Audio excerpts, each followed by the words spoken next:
तर good morning मित्रांनो, कसे आहात सगळे? मस्त मजेत ना? तुमचं हार्दिक असं स्वागत आहे माझ्या ब्लॉगमध्ये. तर मित्रांनो, आजचा ब्लॉग खूप खास आहे कारण आज मी एका देवस्थानला चाललोय. त्याचं नाव आहे महालिंगेश्वर. म्हणजे आज त्या गावची जत्रा आहे आणि तुम्हाला जत्रा पण बघायला भेटेल आणि सोबत तुम्हाला मंदिरही बघायला भेटेल. चला तर मग वेळ न घालवता आपण आपल्या ब्लॉगला सुरुवात करू. तर मित्रांनो, मी मंदिराच्या दिशेने जात होतो तर मला हे दोघं जण दिसले, तुम्ही बघू शकता.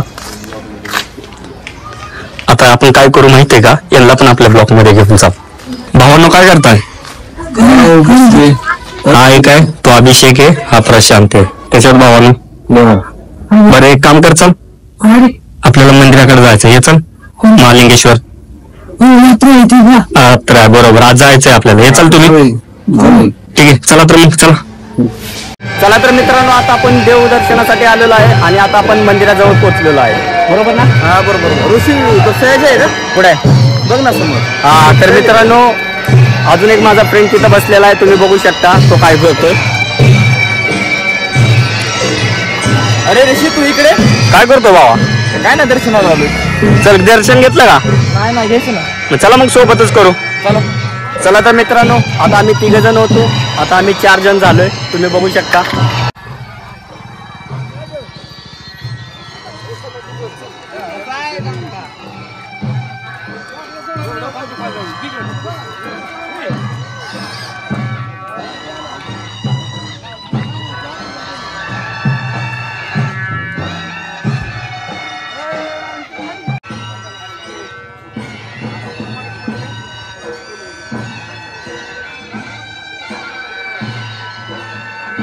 तुम्ही बघू शकता मित्रांनो, आता आम्ही आतमध्ये चाललेलो आहे.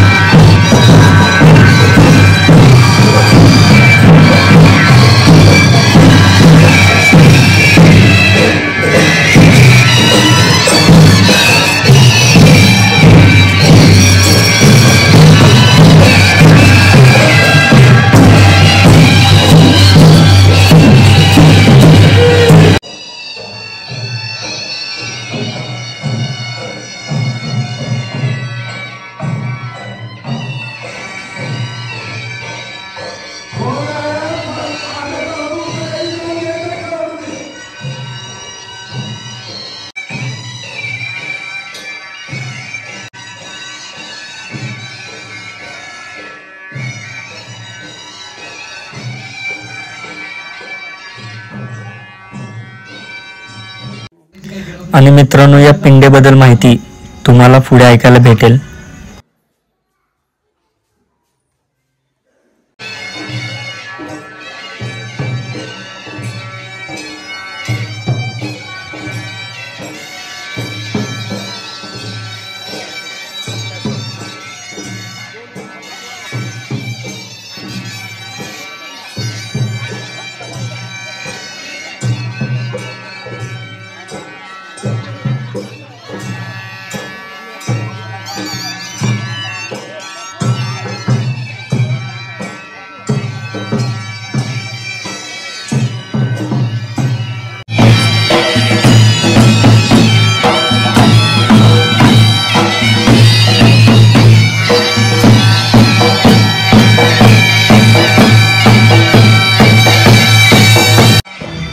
काही आजोबांच्या गप्पा गोष्टी मित्रांनो चालल्या होत्या, तुम्ही बघू शकता.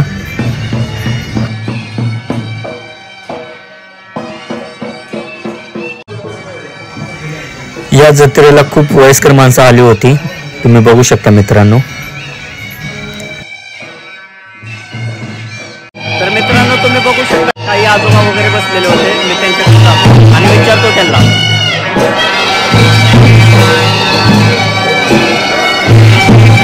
आजोबा वय काय तुमचं? वय किती आहे तुमचं?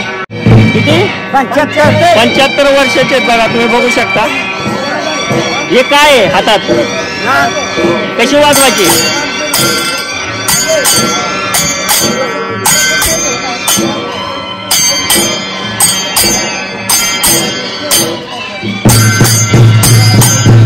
तर दादा, तुमचं नाव काय? रामचंद्र बाबा ठवरे. बर, तुमचं? राजेंद्र विठोबा वळकुंडे. आणि हे काय खेळतात, म्हणजे काय असतं ते ढोल वगैरे? गजांचा हा कार्यक्रम आहे. म्हणजे ते कशासाठी?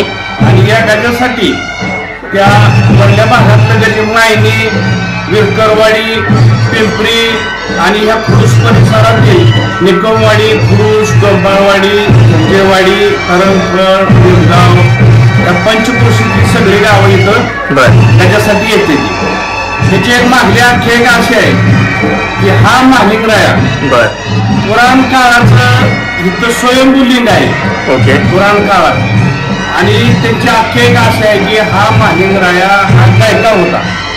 आणि गायका असल्यानंतर ती इथं सेवा करत होता. आणि कळवातनीचा महाल म्हणून वेळापूरला आहे. तिथून ती कळवाती त्यांच्या मागे आली.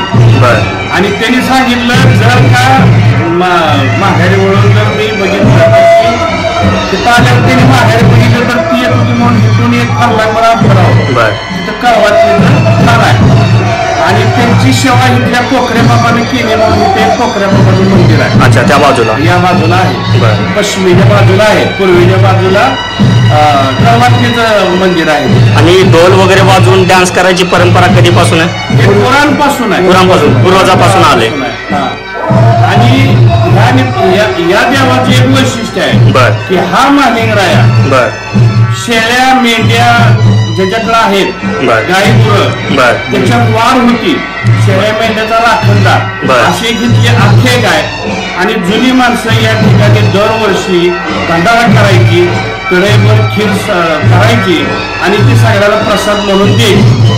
यानंतर असं थोडं थोडं वाढत जाऊन ही या वेळेला ह्या जवळजवळ बैलगाडीची रेस आम्ही घेतली, सायकलच्या रेस घेतल्या, रेडिओ घेतल्या, कुस्त्याचं मैदान दरवर्षी घेतोय. आजपासून पहिला दिवस आहे का जत्रेचा? कालपासून. आज दुसरा दिवस आहे. आज काल पहिला. ओके. 29 जानेवारी हा पहिला.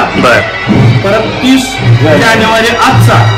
आणि 31 जानेवारी हा उद्याचा. 31 जानेवारी दिवशी ज्या दिवशी धर्मनाथाची बीज येईल तो शेवटचा दिवस धरला जातो. अच्छा. कधी फेब्रुवारीत पण येतं, कधी जानेवारीत पण येतं. खूप छान, धन्यवाद. आणि तुम्ही काय थोडं सांगू शकाल? मालिंगरायाची अशी आख्यायिका आहे की मालिंगरायाचं जी पिंड आहे त्या पिंडीला जर भक्तांना अशी कवळ घातली त्याची कवळ अशी बसली म्हणजे मिठी जर ह्या प्रमाणात बसली तर तो माणूस म्हणजे हे आहे म्हणायचं पावतो त्या माणसाला देव, म्हणजे तो माणूस सत्य आहे. हा सत्य आहे. आणि मनात पाप वगैरे नाही त्याची आख्यायिका आहे. साध्या देशी गुराला जर फोन घेत असलं तर इथं देवाला नवस मागणार गायचं म्हशीचं साधवणे म्हणून गेल्यानंतर 1 महिन्याला सव्वा महिना झाल्यानंतर ती इथं दुधाचा आणि दह्याचं तुपाची आगोळ घालतात. मंदिर हे पहिलं होतं त्याचा जीर्णोद्धार करून गेल्या वर्षी त्याचा जीर्णोद्धार केला, शिखर बांधलं, मंदिर भव्य बांधलं. आणि हे जे सभामंडप आहेत हे आहेत विजयदादांचे मार्गदर्शन त्यांनी पर्यटन स्थळ केलं. आणि त्या विजयदादांनी इथं आम्हाला भरपूर विहीर दिली. त्यांनी विहिरीचं पाणी इथं पाण्याची टाकी दिली, शाळा काढली, 3 मंडप टाकले, पत्र शेड टाकलं, कंपाऊंड मारलं, पुढं फरशी टाकलेली ती सगळी त्यांनी खूप सहकार्य केलं. हो. विजयदादा देवस्थान कमिटीचा आणि विजयदादा अध्यक्ष आहेत. मदनदादा विजयदादा हे मार्गदर्शक, मदनदादा हे ह्याचा अध्यक्ष. अच्छा. आणि ह्या कमिटीत मी स्वतः रामचंद्र ठवरे, हे राजाराम गोळकुंडे, दादासाहेब माने, ज्ञानदेव कुलाळ, तुळशीराम बोरकर, केशव ठवरे, तुकाराम कोल्हटकर, अशोक कारंडे. तुमचं गाव कोणतं? खुडूस. आणि तुम्ही? राजेंद्र गोळकुंडे, खुडूस. तुम्ही दोघं पण खुडूसचेच आहे. ठीक आहे, धन्यवाद. खूप छान माहिती दिली तुम्ही.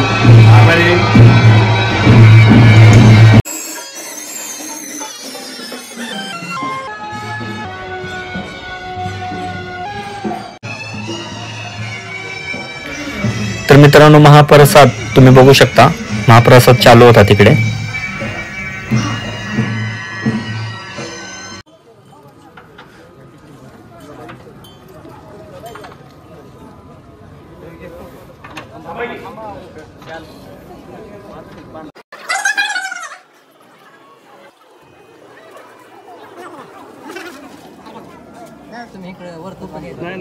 नाही असं असं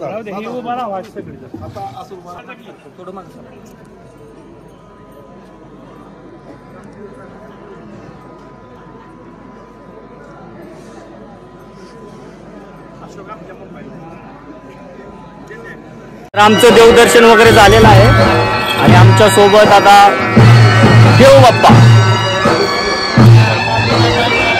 कसं वाटतंय देवा? एकदम मस्त आहे. त्यांना सांग लाईक फॉलो बिलो करा, लाईक करा, फॉलो करा. तर मित्रांनो, तुम्हाला आजचा ब्लॉग कसा वाटला कमेंट बॉक्स मध्ये नक्की सांगा आणि आपल्या ब्लॉगला म्हणजेच आपल्या चॅनलला लाईक, कमेंट, अजून सबस्क्राईब, हा ते करा, सबस्क्राईब करा, सबस्क्राईब करा. तर करा ते. भेटूया आपण पुढच्या ब्लॉग मध्ये.